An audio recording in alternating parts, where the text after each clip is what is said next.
तुम्हाला एक सांगते, मी परवा तिरोडाला होते, अतिदुर्गम भाग आहे आणि तिथे आम्ही पत्रकं वाटत होतो.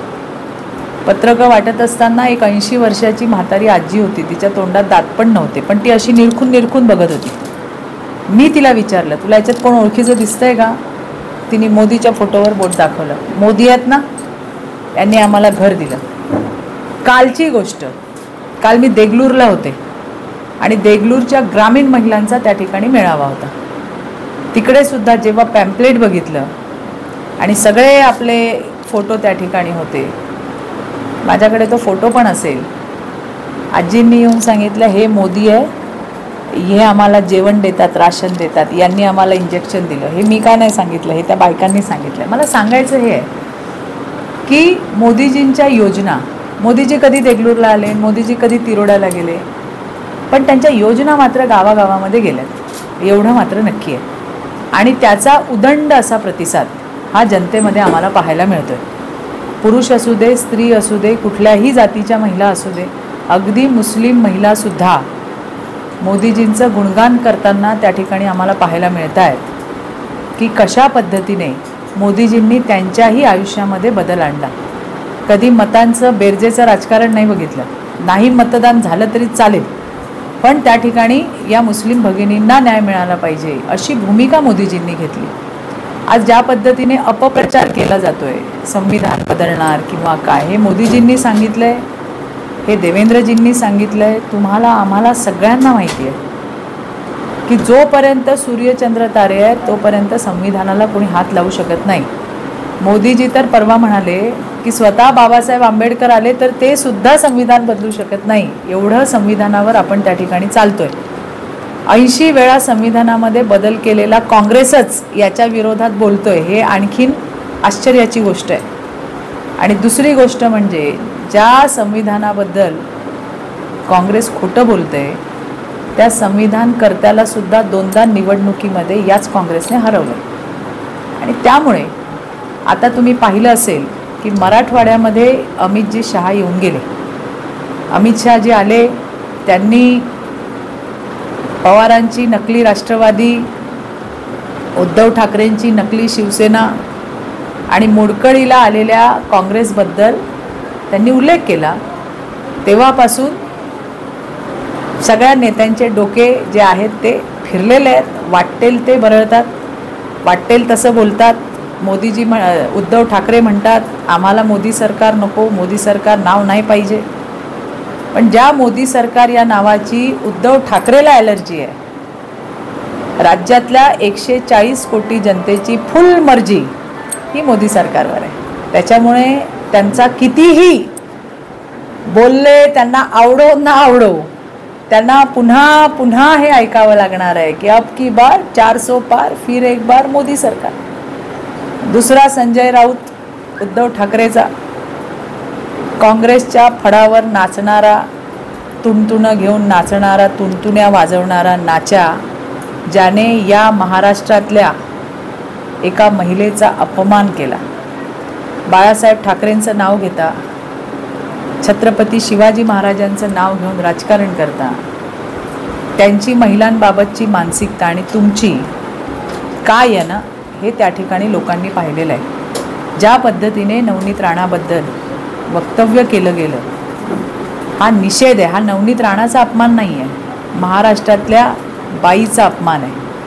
आणि म्हणून येणाऱ्या दिवसामध्ये जोरदार थप्पड या राज्यातली मातृशक्ती या उद्धव ठाकरेच्या शिवसेनेला लावल्याशिवाय राहणार नाही. तिसरी राहिली काँग्रेस. काँग्रेसचा लफडेबाज प्रदेश अध्यक्ष नाना पटोले याने आमच्या अकोल्याच्या खासदार संजूभाऊ धोत्रे यांच्या मरणाची त्या ठिकाणी कामना केली. इतकी नीच प्रवृत्ती काँग्रेसची झाली आहे की आज त्या ठिकाणी आजपर्यंत आम्ही इतके वर्ष, त्या आके साहेबांना विचारा ते किती वर्ष कॉम्पिटिशन व्हायची, विकासावरती बोला, पण आता तर खासदाराच्या मरणाची याचना करणारे अशी ही सगळी लोक आहेत. आणि या सगळ्यांना मोदी नकोय. मोदी नकोय कारण मोदींचा नारा आहे, ना खाऊंगा ना खाणे दूंगा. यांचे झाले खाणे बंद आणि म्हणून यांना मोदी नको. पण जनतेला मोदी पाहिजे. विश्वासाने, जबाबदारीने तुम्हाला सांगते, जबरदस्त आणि जोरदार असा प्रतिसाद महाराष्ट्रातल्या जनतेचा मोदींना आहे. आणि मोदींच्या कामांवरती, विकासावरती. मी लातूरपासून आता अहमदनगरला आले, पोटातून पाणी हलत नाही, इतके सुंदर रस्ते केलेत. परवा मी अकोल्यावरनं नांदेडला आले, इतका सुंदर रस्ता. आणि त्यामुळे जे दळणवळण असेल, पाणी असेल, घर असेल, टॉयलेट असेल, लखपती दिदी आमचे मोदी बनवत आहेत. आता प्रधानमंत्री आवास योजना बाबाच्या नाही बाईच्या नावावर असणार आहे. असे विविध अशा पद्धतीच्या योजना, ज्या योजनांमुळे लोकांच्या जीवनामध्ये परिवर्तन आलं. मी महिलांमध्ये काम करते, त्यामुळे महिलां काय बोलतायत आणि महिलांचं काय म्हणणं आहे हे मला प्रकर्षाने त्या ठिकाणी जाणवतं. त्यांच्याच पावलावर पाऊल ठेवून आमचं महायुतीचं सरकार काम करते. 50% STमध्ये सूट. कुठल्या पण गावखेड्यातल्या बाईला विचारा, तुमच्या घरी विचारा, तुमच्या बायकांना, तुमच्या बहिणीला, आईला, खुश आहेत सगळे. आणि ते काय फक्त अर्ध तिकीट नाही आहे, तो कॉन्फिडन्स आहे. कॉन्फिडन्स घेऊन ती बाई जाते. आणि त्यामुळे सगळ्या क्षेत्रामध्ये भरघोस असं काम मोदी सरकारने केलं आहे, महायुतीच्या सरकारने केलं आहे.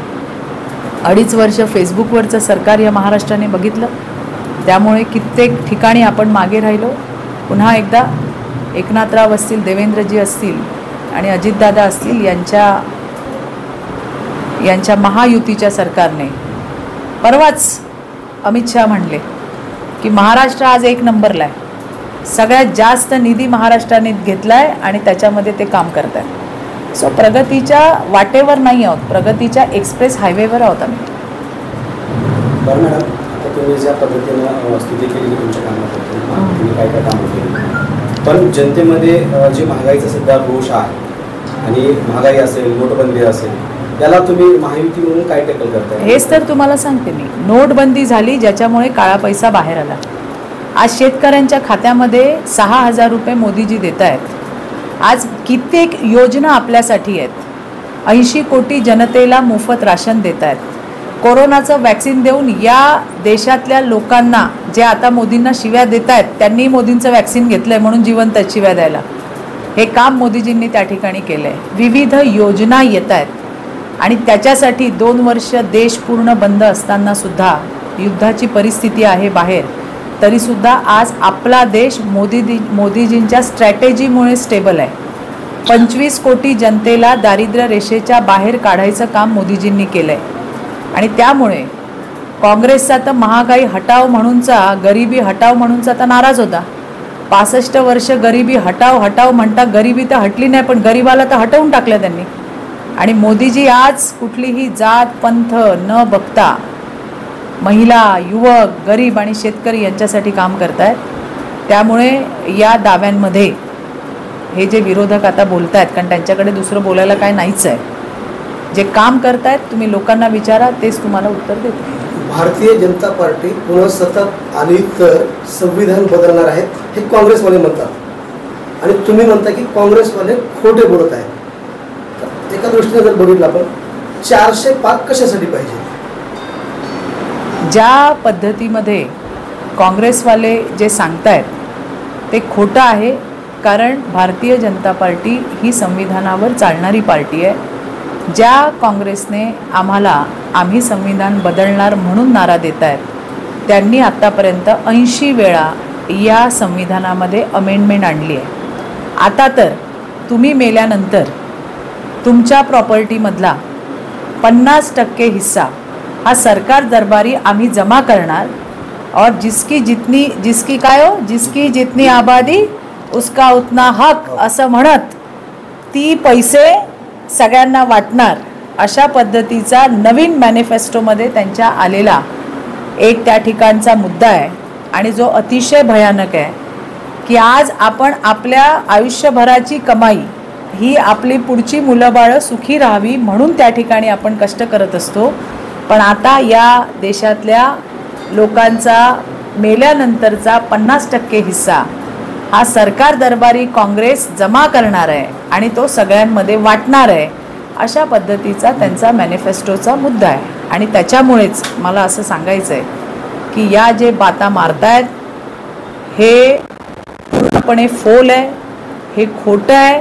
संविधानकर्त्याला दोनदा पराभव करणारं हे काँग्रेस आहे आणि म्हणून या कुठल्याही मुद्द्यामध्ये कुठलाही जोड नाही. इतर पार्टीमधले जे नेते होते, उदाहरणार्थ अशोकराव चव्हाण आहेत, अर्चनाताई पाटील आहेत, हे पूर्वी भ्रष्ट आहेत असं म्हणून त्यांच्याकडे जनता बघते. मग भारतीय जनता पार्टीमध्ये आल्यानंतर ते कसे झाले, धुतलेले स्वच्छ कसे झाले? मला तुम्हाला हे सांगायचं आहे, भारतीय जनता पार्टी ही देशातली आणि जगातली सगळ्यात मोठी पार्टी आहे. जेवढे नेते आमच्याकडे दुसऱ्या पक्षातून आलेले आहेत त्या कुणाच्याही ज्यांच्या इन्क्वायऱ्या चालू असतील त्या बंद झालेल्या नाहीत. इतका मोठा घोटाळा केला अजितदादा मला काळामध्ये विचारा ना 70,000 कोटींचा घोटाळा आहे अजितदादांच्या नावाने, परंतु ते उपमुख्यमंत्री झाले तुमच्या सोबत येऊन. त्यांच्या सोबत त्या ठिकाणी त्यांच्या ज्या इन्क्वायरीज आहेत किंवा त्यांच्या ज्या केसेस आहेत, कुणाच्याही केसेस बंद झालेल्या नाहीत. मी तुम्हाला सांगितलं, प्रत्येकाला विकास हवा आहे. कुणालाही कनपट्टीवरती बंदूक ठेवून कोणी भारतीय जनता पार्टीमध्ये येत नाही. त्यांनी बघितलं की आपल्या या काँग्रेस पक्षामध्ये येणाऱ्या दिवसात काही भविष्य नाही आहे जिथे आपण काम करतो, कारण शेवटी लोकांना विकास पाहिजे आणि जर विकास करायचा असेल तर भारतीय जनता पार्टी पाहिजे, मोदीजी पाहिजे. आणि म्हणून हे नेते दुसऱ्या पक्षातनं भारतीय जनता पार्टीमध्ये येत आहेत, विकासाला साथ देत आहेत. पण असं असताना कुणाच्या केसेस बंद झालेल्या नाहीत, त्या केसेस चालू आहेत आणि त्याचे अपडेट वेळोवेळी तुम्हाला त्या ठिकाणी मिळतील. ताई, आपण लातूर दौऱ्यावरती आहात, बराच वेळा आपण लातूरवर म्हणजे आला दौरे केला, पण जी भाजपमधली लातूरमधली जी अंतर्गत जी गटबाजी आहे त्यावरती काय आपण इथल्या कार्यकारिणीवर सूचना वगैरे करणार का? कारण ज्या पद्धतीनं महाविकास आघाडीचा प्रचार जो आहे तो सध्या जोरात सुरू आहे, त्या अर्थी एवढा प्रचार कधी दिसत नाही. असं काय नाही आहे, मला तर काय जाणवलं नाही. कारण मी आले सकाळी, संभाजी भैया असतील किंवा आमचे बाकीचे सगळे जे नेते आहेत, आज अध्यक्ष पण कुठेतरी गावांमध्ये होते, ते मला भेटायला आले. इनफॅक्ट मी त्यांना म्हटलं की तुम्ही का आलात, ते म्हणे ताई तुम्हाला भेटायला आलो. अरे म्हटलं करू नका, तुम्ही तुमचं पूर्ण करा. आणि सगळेजण काम करतायत, सगळेजण काम करतायत. एकही भारतीय जनता पार्टीचा, राष्ट्रवादीचा, शिवसेनेचा, RPI आठवले गटाचा, RPI कवाडे गटाचा असा एकही माझा भाऊ, माझी बहीण, माझी सहकारी अशी नाही आहे की जे काम करत नाही आहेत. आज मी इकडे येणार आहे म्हणून, नाही तर रेखा हाके पण आज तुम्हाला कुठल्या तरी गावाबिवांमध्ये दिसली असती. आणि म्हणून तुम्हाला अगदी जबाबदारीने मी सांगते, सगळेजण सोबत आहोत. ही निवडणूक मोदींची निवडणूक आहे. आमचे नेते देवेंद्रजी, आमचे नेते बावनकुळे साहेब यांनी प्रण केलेलं आहे की 48 पैकी 45 जागा आम्हाला मोदींना पाठवायच्या आहेत महाराष्ट्रातून आणि आम्ही सगळेजण त्याच्यासाठी काम करतोय. लातूर जिल्ह्यामध्ये आल्यानंतर तुम्ही मराठा समाजाच्या भावना समजून घेतल्यात का? कारण मराठा आरक्षणाचा जर मुद्दा जर बघितला तर ते खूप मराठा समाजामध्ये नाराजी व्यक्त होत आहे. नाही, त्याच्याबद्दल आमचे नेते देवेंद्रजी बोललेले आहेत, वेळोवेळी बोललेले आहेत. आमच्यापेक्षा ज्येष्ठ आहेत, श्रेष्ठ आहेत. याच्या आधीसुद्धा मराठा समाजाला आरक्षण द्यायचं काम हे देवेंद्रजी फडणवीस यांनी केलं होतं. आतासुद्धा एकनाथराव शिंदे असतील, अजित पवार असतील, आमचे देवेंद्रजी असतील, या महायुतीच्या सरकारने सकारात्मक दाखवलेली आहे. आणि जे काही त्यांचे आणखीन प्रश्न असतील त्याच्यावरती चर्चा चालू असेल, पण जे प्रश्न असतील त्याच्यावर सकारात्मक तोडगा आणि सकारात्मक उत्तर हे आमचं सरकार देईल, आमचे नेते देतील, हा विश्वास आहे आम्हाला. माझा छोटासा प्रश्न आहे शेवटचाच, की सध्या महाविकास आघाडीचे जे लातूर ग्रामीण आणि लातूर शहरामध्ये जे 2 आमदार आहेत ते सध्या खासदार, जे विद्यमान खासदारवरती सुद्धा प्रश्न आहे, यांनी 5 वर्षाच्या काळामध्ये कुठल्याच प्रकारचं काम केलं नाही असा प्रचार करत आहेत. कोण? खासदार जे माहितीचे अमित देशमुख असतील, काँग्रेस देशमुख असतील, रितेश. अरे मी सांगू का, मी लातूरला आत्ताच नाही आले, तुम्हाला माहिती आहे. त्यासाठीच हा प्रश्न विचारला. मी लातूरला काही आज नाही आले. मी यावेळेला, ज्यावेळेला मी दुसऱ्या पक्षात होते तेव्हाही मी लातूरला बऱ्याचदा आली आहे. तुमचं गेस्ट हाऊस आहे ना, लातूर गेस्ट हाऊस, त्याच्या समोरचा रस्ता, हा जे रस्ते जे इकडचे मी आता पाहिलेत ना, शहरामधले, ग्रामीणमधले, काय रस्ते होते तेव्हा आणि आता रस्ते किती आहेत. विरोधकांना विकास दिसत नाही पण जनतेला दिसतो. निवडणूक जनता ठरवते आपला नेता कोण पाठवणार आहे. त्याच्यामुळे महाविकास आघाडीचे नेते काय म्हणतात त्याला काही महत्त्व नाही आहे. माझ्यासाठी महत्त्वाचं काय आहे की जो माझा मतदार ताई आहे, जो माझा मतदार दादा आहे, त्यांचं मत काय आहे ते महत्त्वाचं आहे. आणि त्यांचं मत आहे की हा जो चेहरा मोहरा सगळा बदललेला दिसतोय, सुधाकर शृंगारे म्हणजे काय करतायत, मोदीजींचं काम इथपर्यंत पोचवायचं काम करतायत. माझा हा दावा नाही की 100% आमच्या खासदारांनी सगळं काम केलं असेल, पण हे तुम्हाला मी दाव्याने सांगेन, केलं काम तर आम्ही केलं आणि कोण करणार उरलेलं काम तर आम्ही करणार. शेतकऱ्यांचे प्रश्न आहे, शेतकऱ्यांच्या शेतीमालाला भाव नाही, किती नाही. आत्ताच 4,000 कोटीचं पॅकेज हे महायुतीच्या सरकारने जाहीर केलं आहे कपाशी आणि सोयाबीनच्या उत्पादकांसाठी, शेतकऱ्यांसाठी. आणि आता आचारसंहिता असल्यामुळे त्याचं ते देता येत नाही आहे, पण जसं आचारसंहिता संपेल त्याच्या दुसऱ्याच दिवसापासून राज्यभरातल्या आमच्या सगळ्या कास्तकार बंधूंना त्या ठिकाणी याचं जे नियोजन केलेलं आहे ते देण्यात येईल. निवडणूक जवळ आल्यानंतरच हे 4,000 कोटीचं नाही हो, अहो पाऊस आला, आता पाऊस आला. कसं आहे बघा, अवकाळी पाऊस. 3 दिवस मी नांदेडला होते, 2 दिवस त्याच्या आधी अकोला अमरावतीला होते. रोज संध्याकाळी पाऊस पडतोय, रोज संध्याकाळी, आणि सकाळी कडकडीत ऊन आहे. आता हे नॅचरल कॅलॅमिटीज आहे, पण नॅचरल कॅलॅमिटीमध्ये सुद्धा सरकार म्हणून आपली भूमिका आहे, आपलं दायित्व आहे, आणि त्या अनुषंगाने सरकारने 4,000 कोटी दिले. तुम्ही तर सांगितलं होतं बांधावर जाऊन 50,000 रुपये देऊ. उद्धव ठाकरे मग जे घरामध्ये जाऊन बसले, शरद पवार होते त्यांच्यासोबत, हे काँग्रेसवाले होते. मला सांगा ना तुम्ही, 50,000 रुपये बांधावर जाऊन किती लोकांच्या बांधावर जाऊन दिले तुम्ही? त्याच्यामुळे आम्ही फक्त पोकळ घोषणा करत नाही. मी तुम्हाला सांगते, हा देवेंद्रजींचा शब्द आहे, 4,000 कोटी माझ्या कपाशीच्या आणि सोयाबीनच्या भावंडांना मिळणार, 100% मिळणार, घोषणा नाही.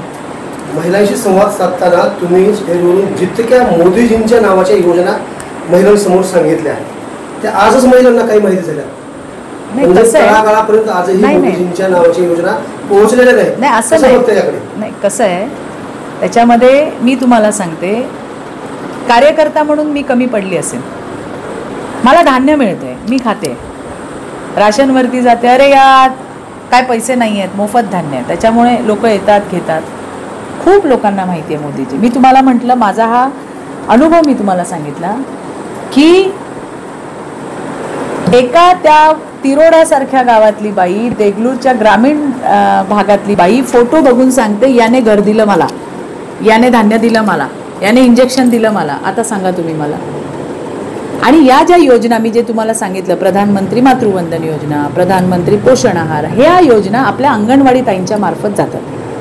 गावखेड्यामध्ये त्यांच्या मार्फत हा सगळा आहार आणि योजनांचं इम्प्लिमेंटेशन होतं. म्हणून कदाचित असू शकेल की त्यांना याच्याबद्दल साशंकता असू शकते. अरे अंगणवाडी ताई देते, आज मी सांगितलंय कोण पाठवते अंगणवाडी ताईला, का अंगणवाडी ताई कुणाचं काय घेऊन येते तुमच्याकडे, पण माहिती नाही अशातला भाग नाही.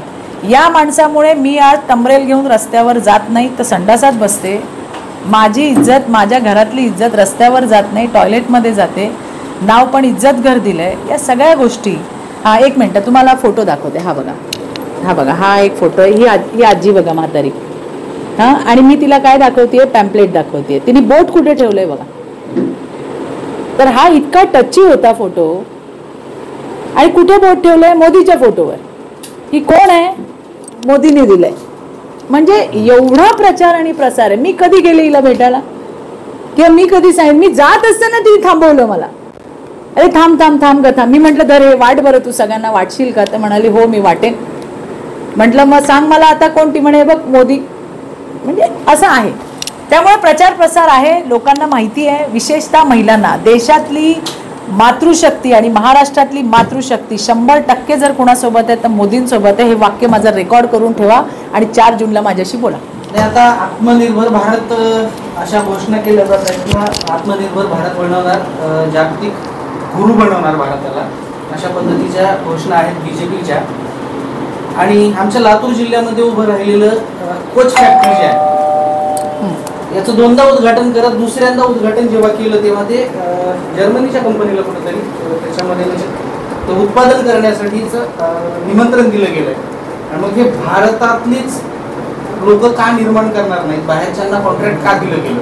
नाही, आता हे लोकलचा प्रश्न तुम्हाला हाकेजी सांगू शकतील. मला लोकलचा प्रश्न माहित नाही की काय इकडचं झालं. स्पेशलायझेशन जे आहे, तर इतर चांगल्या देशाकडून चांगलं तंत्रज्ञान आपल्याकडे घेणं, हायर करणं, त्यात गैर आहे का? अत्यंत चांगल्या पद्धतीचं जर्मन टेक्नॉलॉजी जर आपल्याकडे घ्यायची असेल तर आपण त्यांच्याबरोबर काही गोष्टी करार करणं हे आपलं आवश्यक होतं, त्या दृष्टीने केले. ती काही काय कंपनी काही ते काही त्या म्हणजे जर्मनीला विकलेली नाही, त्या कंपनीला विकलेली नाही. ती कोण भारताच्या रेल्वेच्या मालकीचीच ती कंपनी आहे, फक्त त्यांचं तांत्रिक सहाय्य घेण्यासाठी त्यांच्याबरोबर करार केलेला आहे.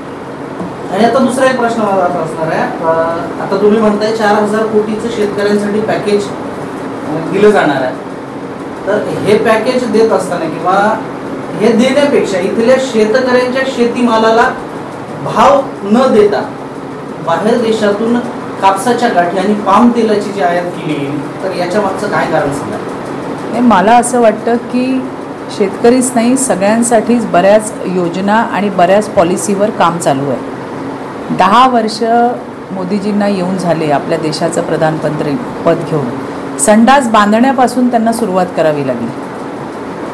म्हणून मी आता या प्रश्नाला एवढंच तुम्हाला उत्तर देईन, ये सिर्फ ट्रेलर है, अभी पिक्चर बाकी है जो आपको मोदी 3 एरा में जरूर दिखेगा.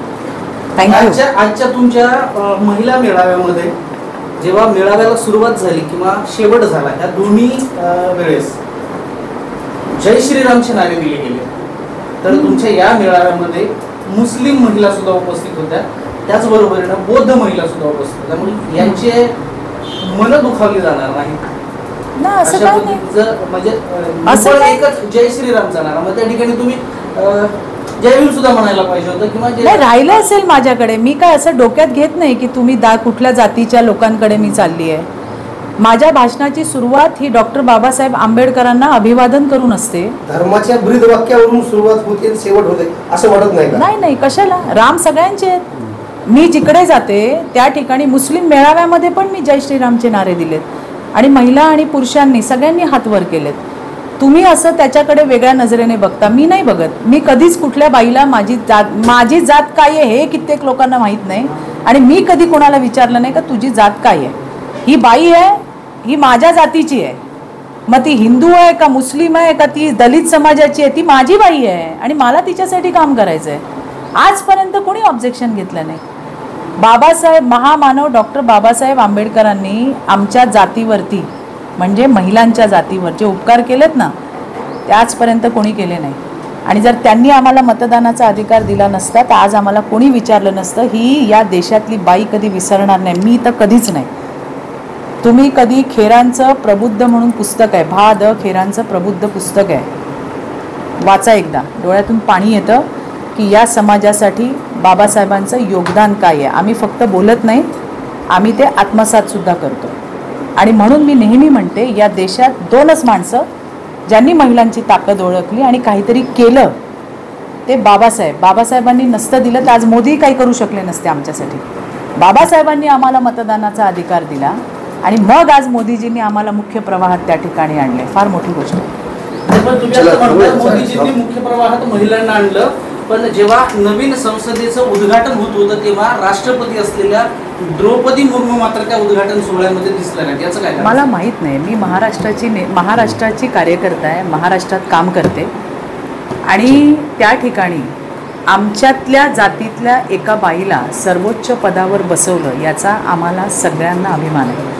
आमच्यासाठी जे जे काही केलं ते मोदीजींनी केलं आणि म्हणून देशातल्या 70 कोटी महिला त्यांचे आभार मानतात, धन्यवाद मानतात. आता ज्यांना जे जे काही बोलायचं, हा मी सांगते ना, जे जे काही बोलतात काहीतरी दिसलं की बोलत राहतात. यांनी कमी केलं आहे का? आज महाराष्ट्रातल्या एका बाईला याच महाविकास आघाडीचा एक नेता नाच्या म्हणतो, चालतं? ती कुठल्या जातीची आहे मला माहीत नाही, पण ती माझ्या जातीची आहे, बाई आहे ती, आम्हाला नाही चालणार. आणि हेच आम्ही गावागावात जाऊन सांगतो. लोकसभा निवडणुकीच्या अनुषंगाने लातूर जिल्ह्यामध्ये तुम्ही फिरताय, काय अनुभव आहे, किती अपेक्षा आहे तुम्हाला, किती मतांनी? तुम देखना काय रे ते आपलं, देख लेना आंखों से हम आएंगे लाखों से. थँक्यू.